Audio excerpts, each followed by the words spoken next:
Hello hello. काय करताय? खेळताय? बोलतोय. अच्छा, आज मी तुम्हाला काही महत्वाची गोष्ट सांगणार आहे. आज काही खास आहे का ताई? आज काय खास आहे का ताई? हो, आज मी तुम्ही बाहेर जाऊन कसं राहायला पाहिजे, सुरक्षित कसं जगायला पाहिजे किंवा काय काळजी घ्यायला पाहिजे. टिप्स? हा, तुला माहितीये का ताई, बाहेर फिरताना खूप अनोळखी लोक भेटतात. खूप भीती वाटते.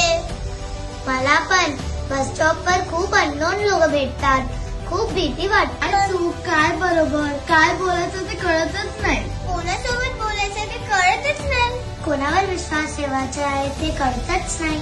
ठीक आहे, तुम्ही फारच कन्फ्युज दिसत आहात, थोडं घाबरत आहात. याच करता आज मी तुम्हाला सुरक्षा मंत्र सांगणार आहे.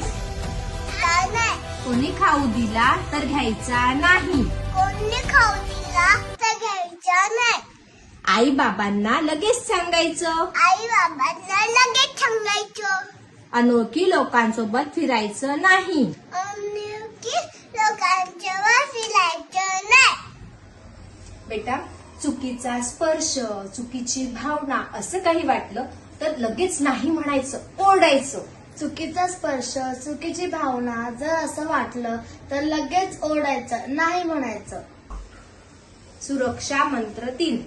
जर काही धोका वाटला तर ओरडायचं, पळायचं आणि सगळ्यांना सांगायचं. सुरक्षा मंत्र 4. डिजिटल सुरक्षा. डिजिटल सुरक्षा म्हणजे काय ताई?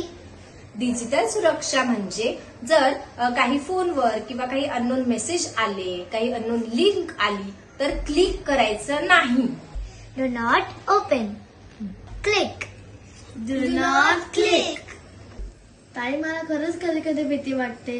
लिफ्ट मध्ये किंवा गार्डन मध्ये कोणी बॅट टच तर नाही करणार ना, अशी भीती वाटते. हो ना, खरंच. मुलींनो, असं घाबरायचं नाही. असं कुठे बाहेर गेल्यावर, गार्डन मध्ये गेल्यावर तुम्हाला भीती वाटणं साहजिकच आहे.